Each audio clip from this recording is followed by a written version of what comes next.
Flight का ticket मैंने क्यों बना? ये मैं उसका जवाब दो। बताओ आप, अगर फ्लाइट नहीं जाना था क्यों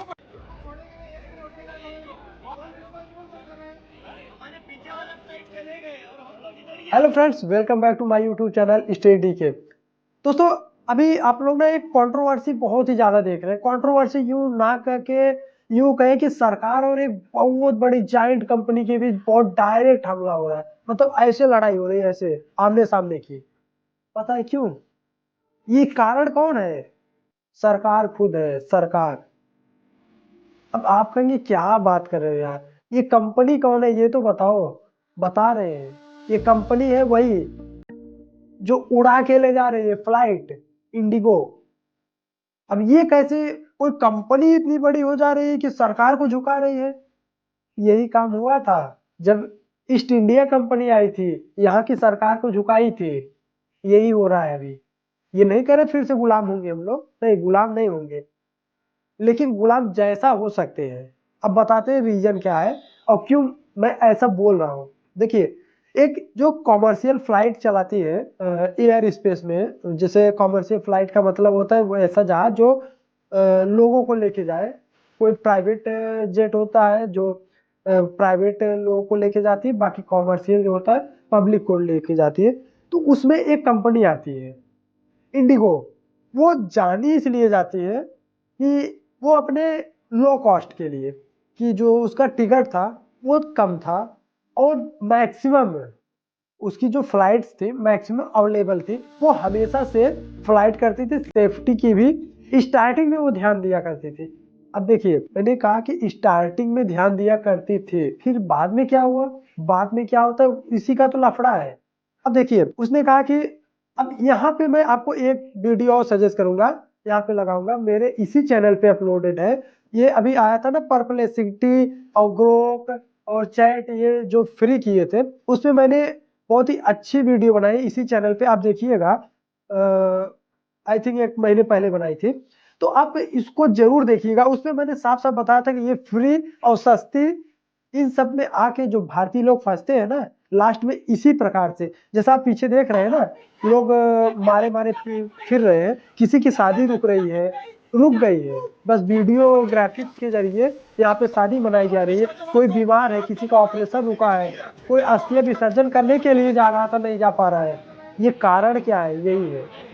अब देखिए, जैसे ही ये मैटर शुरू कैसे हुआ, स्टार्टिंग में इंडिगो इतना रिलायबल हो जाता है कि अपने जो फ्लाइट टिकट्स होता है वो बहुत ही नॉमिनल रखता है, फ्लाइट बहुत ही अच्छे से मेंटेन रखता है। उस स्टार्टिंग में जो जो यात्री होते हैं स्टार्टिंग में, उनका बहुत ही अच्छे से ख्याल रखता है, हर तरीके से वो बहुत ही अच्छा।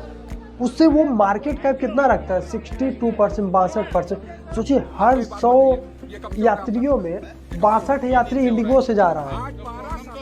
ये सोच सकते हैं ये कितनी बड़ी बात हो सकती है कि हर 100 यात्रियों में 62 यात्री इंडिगो से जा रहा है। अब बात यहाँ पे ये आती है, अगर वो, मैंने कहा था ना, अगर ग्रोक परप्लेक्सिटी ये सब फ्री कर रहे, कहीं ना कहीं से कमाएंगे।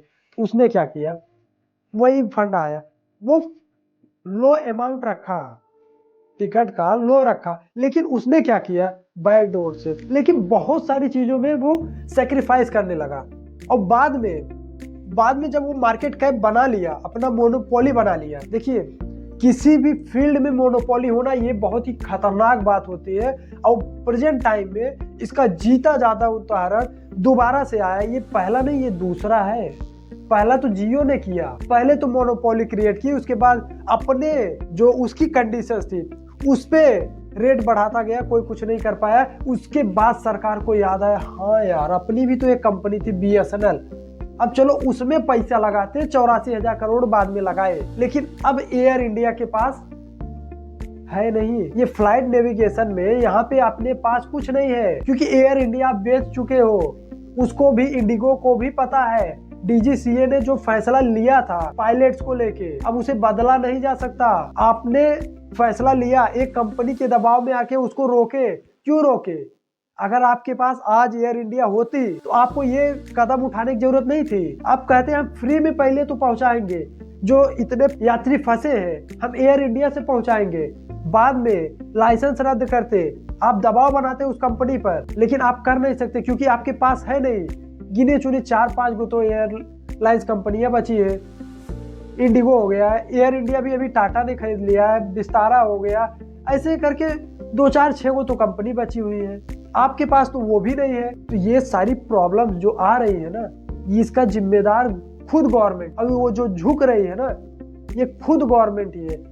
यहाँ से निष्कर्ष क्या आता है, क्या अभी से गवर्नमेंट को क्या करना चाहिए? देखिए, निष्कर्ष जाने इससे पहले ये भी जान लें कि ये मुद्दा क्यों उठा था शॉर्ट फॉर्म में, क्योंकि डीजीसीए जो एक कानून लाई, एक रूल लाई, रेगुलेशन की देखिए अभी जो पायलट है उनको रेस्ट चाहिए, उन्हें सीमित समय तक ही फ्लाइट को उड़ाने की अनुमति दी गई कि नहीं वो दिन रात नहीं चल सकते, उन्हें समय दीजिए, नहीं तो इससे वो रूल सही था क्योंकि उससे प्लेन क्रैश वगैरह बहुत सारी प्रॉब्लम्स आ सकती थी और आती भी थी, वो नियम सही था। लेकिन फिर वही बात आती है कि मोनोपोली। इसलिए अभी निष्कर्ष यहाँ पे यही है, सरकार कुछ ना करे अभी, क्योंकि तत्काल में किसी को गिराना ये सही नहीं है, लेकिन क्योंकि इससे देश की अर्थव्यवस्था हिल जाएगी, बहुत बहुत बड़ा ब्लंडर हो जाएगा देश में। और वैसे सरकार करेगी भी नहीं क्योंकि उसने अभी होल्ड पे रख दिया। अब सोचिए, जैसे ही भारत, अभी एक बात तो भूल ही गए थे, जैसे ही ये इंडिगो की जो कार्यक्रम चला, वैसे ही बाकी जो एयरलाइंस थी उन्होंने अपने प्राइस इतने हाई कर दिए जिसकी कोई वैल्यू ही नहीं। 5,000 का टिकट 70,000, 7,000 का टिकट 1 लाख। क्या गजब की बात है यार। ये पता है क्यों हो रहा है? सिर्फ वो यही एक कारण है, एयर इंडिया बिक गया, सरकार के पास कोई ऑप्शन नहीं है। इसीलिए कहते हैं सरकार अपना ऑप्शन जरूर रखे। आज उन्हें याद आ रहा है कि बीएसएनएल को उठाया जाए, आज उन्हें एक्चुअल में याद आ रहा है कि हमें एयर इंडिया नहीं बेचना था, हम भी इंडिगो बना सकते थे, एयर इंडिया को इंडिगो जैसा बना सकते थे। जब पैसा डाल ही रहे थे तो ढंग से कर सकते थे। तो इसलिए अभी नहीं, लेकिन हाँ, ये जो मोनोपोली का सीन है इस पे डीजीसी